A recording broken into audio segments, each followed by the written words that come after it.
Yon mga masters, bali 8 videos, araw-araw tuwing umaga na po tayo mag-a-upload. Maraming salamat sa mga solid kong masters dyan na patuloy pa rin na sumusuporta sa aking mga ina-upload na kwento o videos. At sa mga hindi nag-skip, maraming salamat po sa inyong lahat. At mag-iingat po kayo palagi and God bless. Magandang gabi mga masters, bali ngayon po ay 8 videos po ma-upload ko po sa aking YouTube channel. Tama nga mga masters, 8 videos nga po ma-upload ko. Yon, what's up mga masters? Nandito na naman tayo sa panibagong araw, panibagong kabanata na naman ang pagsasama-samahan natin ngayon guys.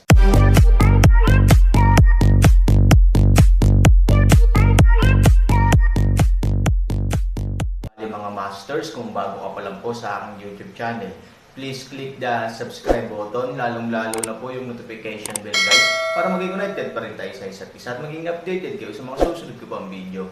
Bali mga masters, bago natin umpisahan ng kwento ay mag-shoutout po muna tayo para sa mga solid nating tagapakinig. Shoutout kay Vendors TV at shoutout kay Criston Losariaga. Yun na nga mga masters, no? Bali hindi na ito patagalin. In 3, 2, 1, let's go!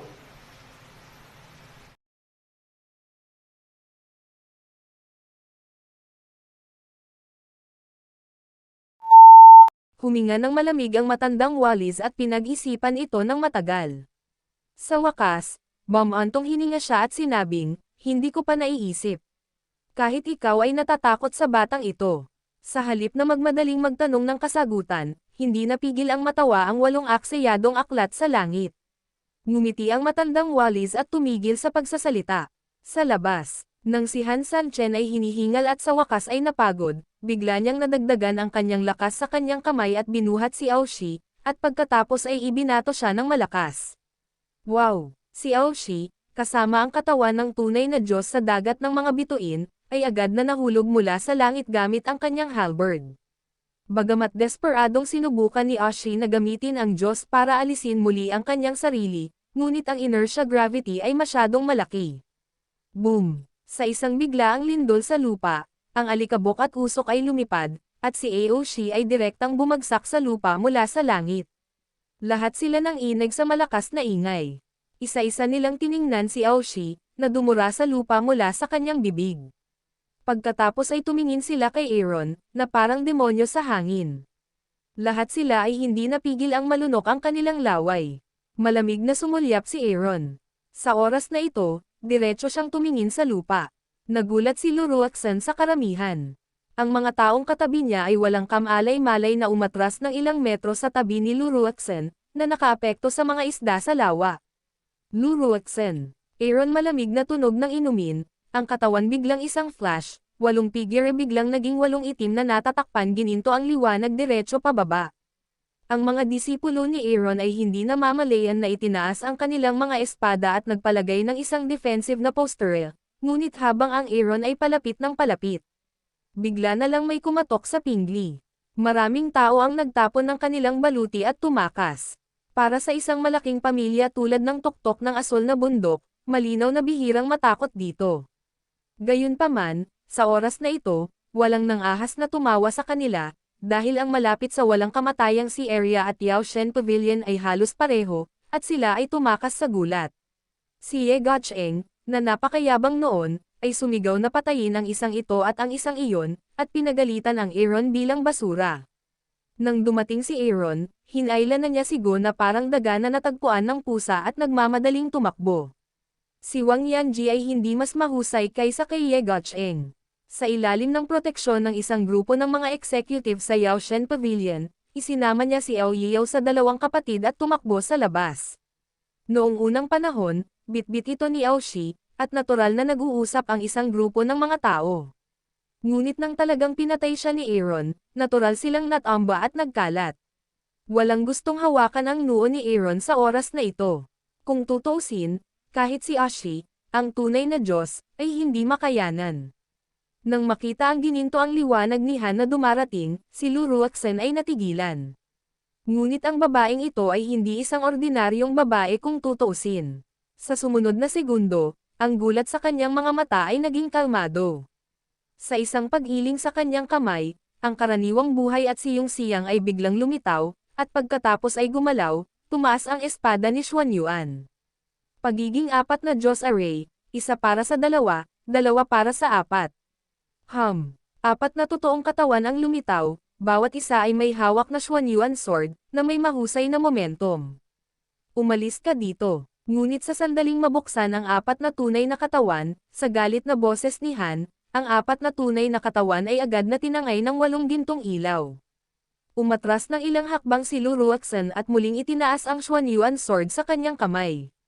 Ngunit nang lingunin niya, ang tunay na katawan ni Aaron ay naging isa, at nakatayo na siya sa harap ni Lu Ruoxin ng ilang metro. Pula at puting buhok, mapupulang mata, maputing balat at itim na litid, napapaligiran ng gintong liwanag at masamang espiritu, hindi lang ito gwapo, kundi malamig din. Ikaw Lu Ruoxin ay itinuro ang Xuanyuan sword, ngunit ang kanyang katawan ay bahagyang umatras. Nasaan na sila? Aaron malamig na boses ay nagpapasaya sa isang paraan, habang siya ay umiinom, ang gilid ng masamang espiritu ng gas ay mabangis din ng isang mabangis. Gusto mo alam? Makinig ka sa akin. Si Lu Ruoxin ay huminahon sa pamamagitan ng puwersa, at may guilty na pag-iisip. Makinig ka. Mata ni Aaron sabay-sabay na pumapatay. Umuungol. Sa sandaling nabigla ang kanyang katawan, biglang lumabas ang masamang espiritu. Bang! Naramdaman lang ni Lu Ruoxin na siya ay nataman ng isang bagay kahit na lumaban siya gamit ang Xuanyuan sword, hindi niya maiwasang umatras. Tandang padamdam. Panipi. Malamig na sabi ni Aaron. "Be fierce in front of me, Aaron. Sinasabi ko sa iyo, tao ka man o demonyo, kung maglakas loob kang patayin ako, ililibing nila ako. Kung mayroon kang binhi, maaari mong subukan ito." Pinutol ni Lu Ruoxin ang kanyang puso, binawi lamang ang Xuanyuan sword, ipinikit ang kanyang mga mata at hinintay na magsimula ang Aaron. "Sa tingin mo ay hindi ako mangangahas. Han 3,000 ay mabangis." Sa oras na ito, sa likod niya, si Lu Wuzhen ay napatay na siya, "Huwag mong saktan ang aking apo. Ang katawan na may Diyos ay maaaring mag-star sa dagat, doon." Ay naghihintay si Lu Ruoxin sa kanyang sarili, at pagkatapos ay lumusab si Lu Wuzhen sa kanyang likuran, si Aaron ay napangiti ng ilang sandali. Nakita ng mga disipulong Lu sa paligid niya ang mga mata ni Aaron na nagwawalis kahit na matagal na siyang tumatakbo palayo, natatakot pa rin siya, at nahulog pa sa lupa na may malambot na mga binti. Nakangiti si Han Sunny, ngunit umiwas siya ng tingin sa kanilang pinuno. Pagkatapos ay dahan-dahan siyang tumingin kay Lu Wuzhen. Nang makita ang mga mata ni Aaron, biglang naging abo ang mukha ni Lu Ruoxin.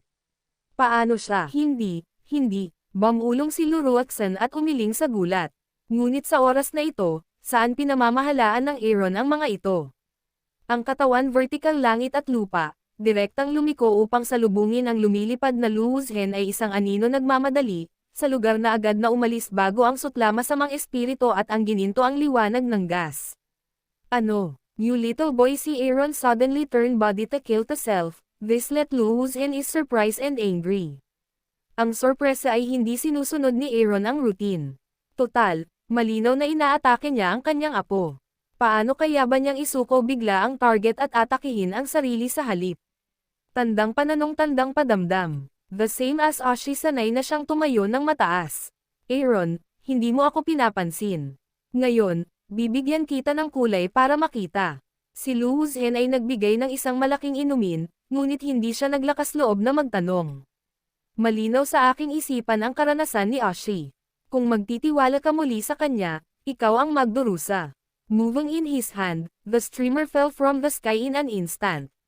Map of mountains and rivers. Boom. Golden light, waterfall, mountain and river. Aaron immediately felt a strong pressure.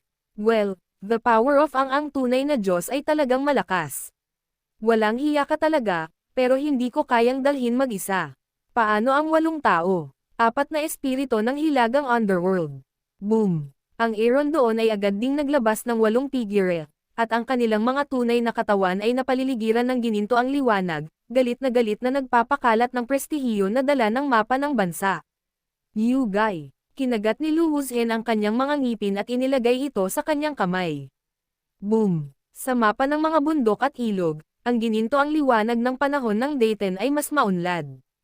Poof! Ang 3,000 ay nakakaramdam lamang ng isang matamis na lalamunan, dugo mula sa katawan hanggang sa lalamunan. Kahit na ang 8 tunay na katawan ng Aaron ay nagbabahagi ng isang karaniwang puot at lumalaban sa pinsala ng isa't isa, ito ay batay din sa pagbabahagi ng isa. Sa harap ng personal na pakikipag-ugnayan ni Ashi, lahat ng uri ng abnormal na kagamitan sa pagtatanggol at nagbahagi ng pinsala sa buong katawan, siya ay nagmukhang isang napakalaking dugong baka, gayunpaman. Sa mukha ni Lo ang buong pag-atake ni Wuzhen, ang 8 tunay na katawan mismo ay nababalot ng lahat sa pag-atake bagamat ang pagbabahagi ng pinsala sa isa't isa ay maaari pa ring mabawasan ang ilang pinsala, ang epekto ay lubhang nabawasan. Alam din ito ni Aaron, ngunit mas alam niya na hindi siya dapat magpakita ng kahinaan at hayaang makita ng iba ang kahinaan ng karaniwang kaaway. Kung hindi, kung ang lahat ng mga tao ay umatake, talagang mahuhulog siya sa isang desperado na sitwasyon. Kailangan nating sirain ito. Gayunpaman, ang mapa ng mga bundok, ilog, at mga bansa ay isang likas na kayamanan. Hindi ito isang ordinaryong bagay. Hindi ito ang hari ng Water God Halberd. Maaari mong gamitin ang 5 elementong bato ng Diyos upang sugpuin ang latitude nito. Gaano kadaling basagin ito? Bahala ka. Biglang itinoon ni Aaron ang kanyang mga mata sa kanyang panguaks. Ikaw ang may pinakamahalagang bagay, hindi ba? 3,000 malamig na tunog ng inumin, gawin ang pinakamahusay na humawak sa kamay, humawak ng palakol upang biglang hiwa patungo sa harap ng. Tulad ng napakalakas na kulog, ang 8 tunay na katawan ay gumagalaw ng sabay-sabay, at ang 8 panguakses ay nagmumula sa langit. Boom! Sa sobrang diin, pinunit ng palakol ni Pango ang kawalan at pinababa ang langit. Oo, halos sa parehong oras, si Lu Wuzhen ay hindi nang ahas na mag-relax.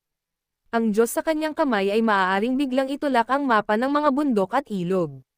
Sa larawan, ang araw at ang buwan ay nakabaligtad, at ang mga bundok at kagubatan ay baluktot. Direktang nilabanan ang 8 pango-axis ng puputulan na sana nila ang mapa ng mga bundok at ilog. Isang larawan at 8 palakol, bawat isa ay nagniningning at nagbabanggaan sa isa't isa. Bahagyang nabaluktot ang mukha ni Aaron, at ang kanyang mukha ay napakatigas. Ang mapa ng bundok, ilog at bansa ay karapat-dapat na maging pinakamahalagang kayamanan. Hindi lamang nito pinipigilan ang sarili sa lahat ng direksyon, ngunit mayroon ding mahusay na kapangyarihan upang mapaglabanan ang sarili nitong pag-atake ng palakol. Halos, tiniis ni Han Sanchen ang sakit at ang nakatutuwang pagkonsumo ng panloob na kapangyarihan. Kung dati ay pinipigilan natin si Ashi at sinasamantala ito, ngayon ay ganap na nabaligtad ang sitwasyon. Ang plano ni Shan Sheji ay perpektong pinipigilan ang Badou Jinshi at binabawasan ang epekto nito. Bagaman hindi ito kasing lakas ng palakol ni Pango, ang problema ay ang Aaron na pares ng mga palakol ng Pango, sa ngayon, ay maaari lamang ituring bilang paggamit ng mga karaniwang tao, hindi maintindihan, natural na walang paraan upang magbigay ng buong laro, sa tunay nitong lakas.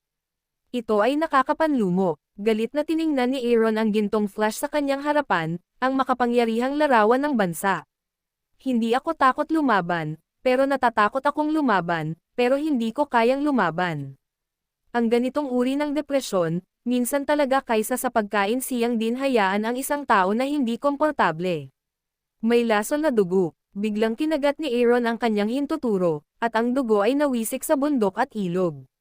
Napalunok ng napakalakas ang nakal-alasong dugo. Ang Aaron ay umasa din dito upang maglaro ng mga mahimalang epekto ng maraming beses. Ngayon, kapag may stalemate, natural na naisip ng Aaron ang pamamaraang ito. Sa pagkakataong ito lang, halatang nagkamali ang Aaron. Nang ang mga maliliit na patak ng makamandag na dugo ay inilabas mula sa mga daliri ni Aaron, ang nakakalason na dugo ay hindi pumapatay sa lahat ng dako tulad ng nangyari sa huling pagkakataon. Sa halip, lahat ito ay nalalanghap sa mapa ng bundok at ilog ng bansa. Sa larawan ng bundok at ilog na bansa, halatang ginagawang abo ng makamandag na dugo ang ilang puno sa bundok at ilog. Pagkatapos, ang araw at buwan ng bundok at ilog at ang daloy ng mga halaman sa larawan ay nagbabago, at ang lahat ay bumalik sa orihinal nitong hugis. Natigilan ang mga mata ni Aaron. Napakalakas ng magic skill, kahit sa oras na ito na parang umutot, ay hindi naglaro ng kahit anong alon, 3,000, kung may iba ka pang galaw, gamitin mo lang sila. Nang makita ang sunod-sunod na galaw ni Aaron na hinarangan ng kanyang sarili, bahagyang lumuwag ang masikip na puso ni Lu Wuzhen sa oras na ito. Matapos ang paghinga, hindi niya napigil ang matawa. Itinaas ni Aaron ang kanyang mga mata at pinandilatan si Lu Wuzhen. Ano pa bang magagawa ko? Ang lahat ng mga kasanayan na maaaring gamitin ay karaniwang ginagamit. Ang natitirang mga kasanayan tulad ng Skyfire Moonwheel ay malinaw na hindi maaaring magdulot ng anumang malaking pinsala sa kanya. Si Han Sunny ay talagang nalilito, sa sandaling ito, si Han Sanchen ay kumakain ng husto. Ang tuktok ng asol na bundok ay karapat-dapat na maging tuktok ng asol na bundok. Sa mundo ng lahat ng direksyon, si Lu Wuzhen ang pinakamalakas sa tatlong tunay na Diyos. Talagang iniisip ni Han Sanchen na kung matalo niya pabalik si Ao Zenshan, hindi siya magagapi. Masyado pa siyang bata. Kapag bata pa siya, madali siyang magagalit, at natural na magdurusa siya ng maraming kawalan ng karanasan. Lu Wuzhen, anong baka? Nang makitang pinatatag muli ni Lu Wuzhen ang sitwasyon, ganap na nakalimutan ng isang grupo ng mga taong tumakas ang kahihiyan ng.